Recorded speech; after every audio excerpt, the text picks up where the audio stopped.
আমার চাচি ছিলেন ৩৮ বছরের একজন আকর্ষণীয় নারী, তার চেহারায় এখনো বয়সের ছাপ পড়েনি। তাই তাকে দেখলে মনেই হয় না যে তার এত বয়স হয়েছে। তাই তাকে অনেক সুন্দর দেখায়, কিন্তু তিনি আমাদের বাড়িতে একজন সাহায্যকর্মী হিসেবে কাজ করতেন। একদিন চাচি বললেন যে তিনি আমার পায়ে তেল লাগিয়ে ম্যাসাজ করবেন। আমি বারবার বললাম, না চাচি, এটা ঠিক হবে না। কিন্তু তিনি আমার ঘরে এসে আমার পায়ে তেল লাগাতে লাগলেন, যা আমার মধ্যে এক নতুন আবেগের উন্মেষ ঘটালো।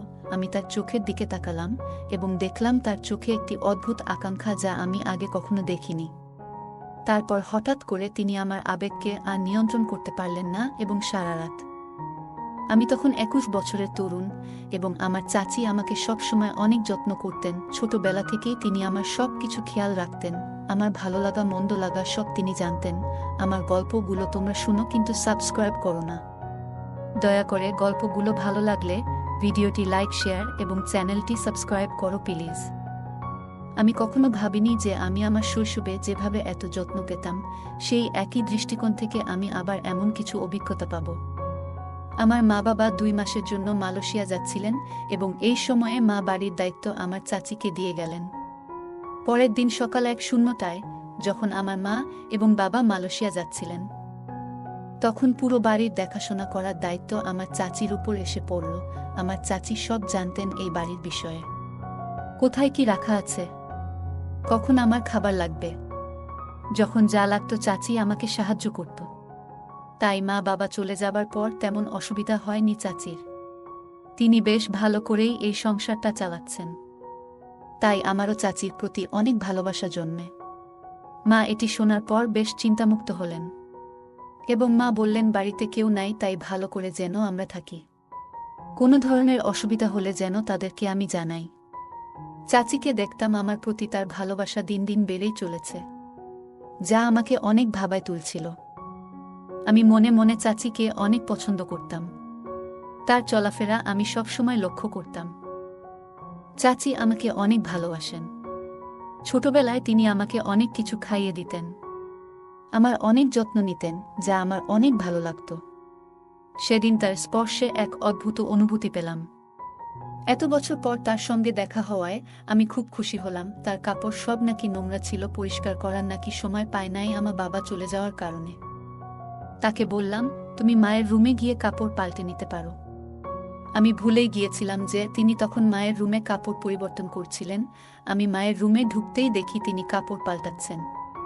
তাড়াতাড়ি চোখ বন্ধ করে ফেললাম। তিনি দেখলেন আমি লজ্জা পেয়েছি এবং শান্তভাবে বললেন, সুমন, তুমি চোখ খুলে দেখো, আমি তোমার মায়ের শাড়ি পরে কেমন লাগছি। আমি ভীষণ লজ্জায় পড়ে গেলাম, তবে তার বয়স হলেও তাকে শাড়িতে খুব সুন্দর দেখাচ্ছিল। কিছুক্ষণের মধ্যেই তিনি শাড়ি পরে বেরিয়ে এলেন। আমি তার সৌন্দর্যে অনেক মুগ্ধ ছিলাম, কারণ তার চেহারার এখনো বয়সের ছাপ পড়েনি। তাই তাকে এত বয়সেও অনেক সুন্দর দেখাচ্ছিল। শাড়ি পরে তাকে খুব সুন্দর লাগছিল। এভাবে কয়েকদিন কেটে গেল। প্রায় ৫ দিন পর তিনি আমাকে ছোটবেলার স্মৃতিগুলো বলতে শুরু করলেন। আমি খুব আবেগপ্রবণ হয়ে পড়লাম, কারণ তার স্মৃতিচারণ আমার ছোটবেলার অনেক কথা মনে করিয়ে দিচ্ছিল। একদিন গোসল শেষে আমি ঘরে কাপড় পাল্টাচ্ছিলাম। তখনই তিনি এসে বললেন, সুমন, আমার কাছে এসো, আজ আমি তোমাকে একটি আরামদায়ক মালিশ করে দেব। এমন কথা শুনে আমি খুব অবাক হয়ে গেলাম। আমি বললাম, না চাচি, আমি নিজেই করব।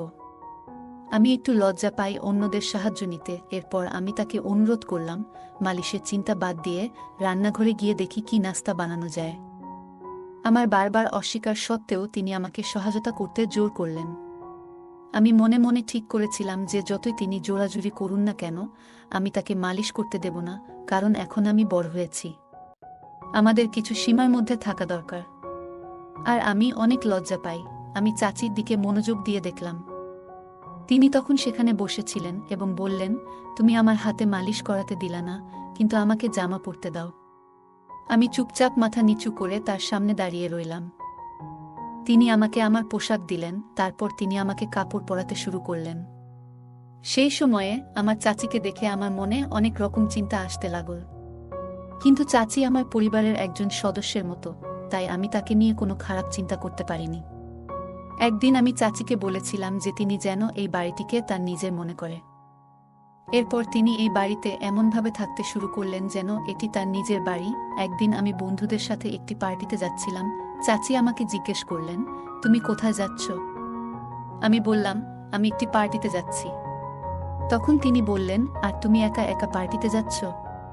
মাঝে মাঝে তোমার এই গরিব চাচিকে নিয়ে বাইরে একটু ঘুরতে নিয়ে যেও। একা একা আমি বাড়িতে কি করব? আমারও তো ইচ্ছা হয় বাইরে যাওয়ার। আমি তাকে বললাম, ঠিক আছে, আমি তোমাকে বাইরে নিয়ে যাব, তবে তোমাকে ভালো পোশাক পরতে হবে এবং ভারতীয় মহিলার মতো পোশাক পরতে হবে। চাচি আমার প্রস্তাবে রাজি হলেন। আমি মায়ের রুম থেকে একটি সুন্দর শাড়ি এনে তাকে দিলাম এবং বললাম, এটা পরো এবং ঠিকভাবে রেডি হয়ে নাও। যখন তিনি রেডি হয়ে বেরিয়ে এলেন, তখন তাকে দেখে আমি অভিভূত হয়ে গেলাম। মায়ের ঘর থেকে বেরিয়ে এসে তিনি এত সুন্দর দেখাচ্ছিলেন যে তার সৌন্দর্যের আভা আমাকে মুগ্ধ করেছিল। তিনি আমার মায়ের ঘর থেকে আধা শাড়ি পরা অবস্থায় বেরিয়ে এলেন। সাজগোজে তাকে একেবারে মডেলের মতো লাগছিল।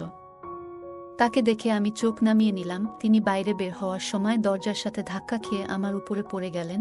আমি কিছুটা লজ্জা পেলাম এবং তাকে সরানোর চেষ্টা করলাম, কিন্তু তিনি তখনও ছিলেন।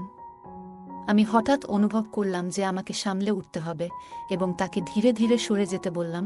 তারপর তিনি সরে গেলেন।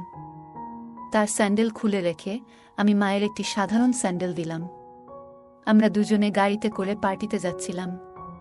পার্টিতে গিয়ে আমার বন্ধুরা তাকে দেখে ভাবল তিনি আমার বান্ধবী, মানে আমার গার্লফ্রেন্ড।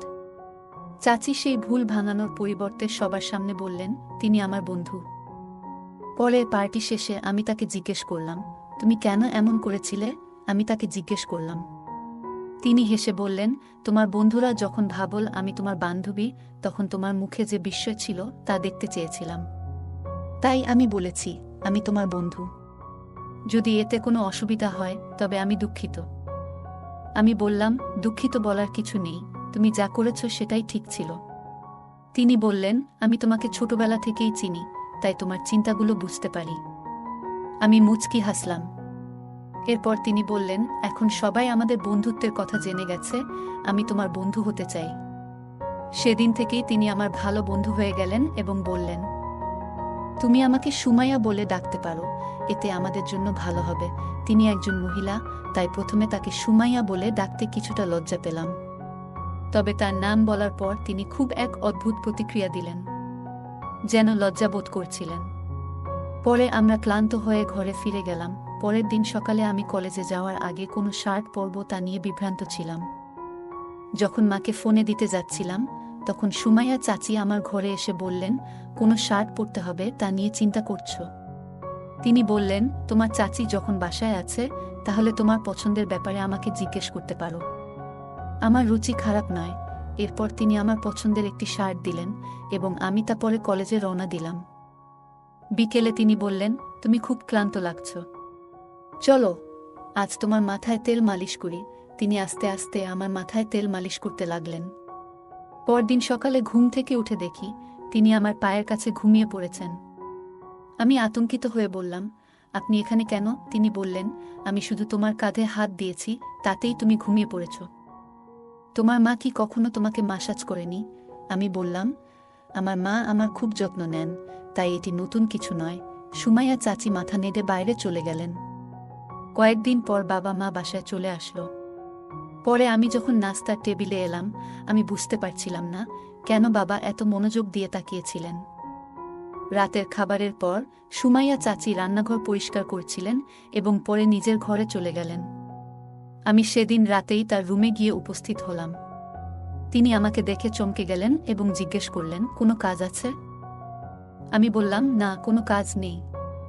আজ আমরা বেশি কথা বলিনি, তাই তোমার সাথে দেখা করতে এলাম। তিনি বললেন, ঠিক আছে, যদি তোমার কোনো দরকার হয় আমাকে ফোন করো, আমি এখানে আছি তোমার জন্য। কোনো প্রশ্ন না করেই তিনি আমাকে রাজি করালেন এবং আমি তার রুম থেকে বের হয়ে নিজের রুমে চলে গেলাম। পরদিন সকাল 9টায় উঠে দেখলাম নাস্তা এখনো তৈরি হয়নি।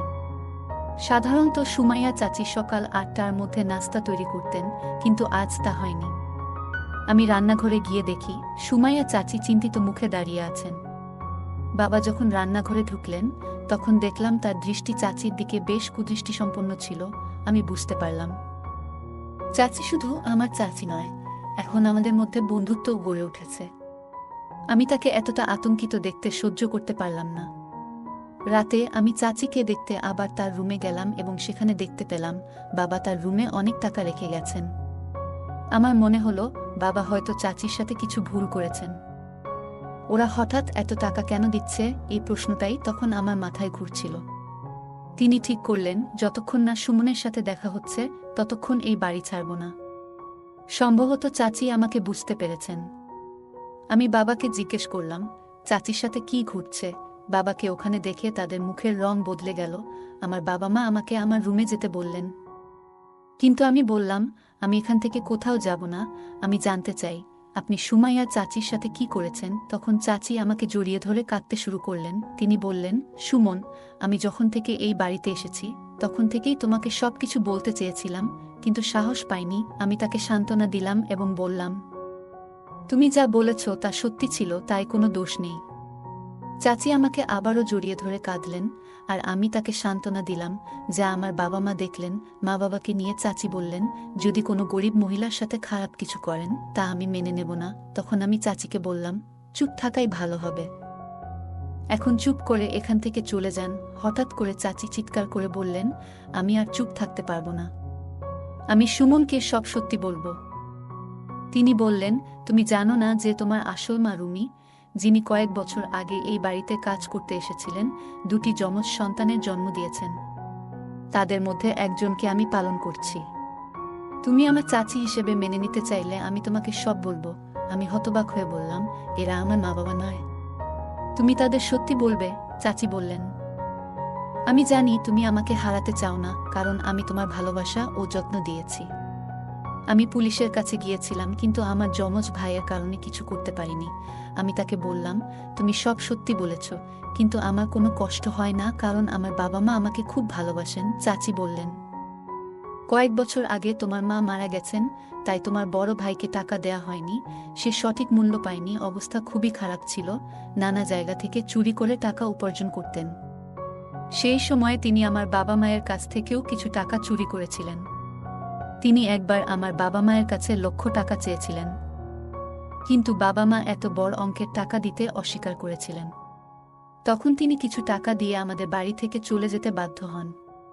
তিনি আমার বিশ্বাস অর্জনের অনেক চেষ্টা করেছিলেন, কিন্তু তার সত্য প্রকাশ পাওয়ার পর তার প্রতি আমার সমস্ত ভালোবাসা এক ঝটকায় হারিয়ে যায় কয়েক বছর আগে। আমার বাবা মা সুমাইয়া চাচি আমাকে দত্তক নেওয়ার জন্য টাকা দিয়েছিলেন, কিন্তু তিনি সেই টাকা সঠিকভাবে ব্যবহার করতে পারেননি এবং আমার বড় ভাইকেও সঠিকভাবে লালন পালন করতে ব্যর্থ হন। যদি তিনি তার সময় এবং অর্থের মূল্য বুঝতেন, তাহলে আজ তিনি বেঁচে থাকতেন এবং নিজের পথে সফলতা অর্জন করতেন। কিন্তু চাচি তাকে ভালো মূল্যবোধ বা শিক্ষা দেননি, তাই আজ তিনি মিথ্যার আশ্রয়ে জীবনযাপন করছেন। টাকার চেয়ে সঠিক মূল্যবোধ ও শিক্ষার গুরুত্ব অনেক বেশি। আপনি টাকা দিয়ে ভালো পোশাক কিনতে পারেন, কিন্তু ভালো মূল্যবোধ কিনতে পারেন না। কিছু সময়ের জন্য সুখ পাওয়া যায়, কিন্তু এক সময় এসে বুঝতে হয় যে মিথ্যার আজও দীর্ঘস্থায়ী হয় না। গল্পটা কেমন লাগলো জানাতে ভুলবে না। আরও মজার মজার রোমান্টিক গল্প শুনতে চাইলে ভিডিওটি লাইক, শেয়ার এবং চ্যানেলটি সাবস্ক্রাইব করতে এবং বেল আইকনটি ক্লিক করতে ভুলবে না। ধন্যবাদ।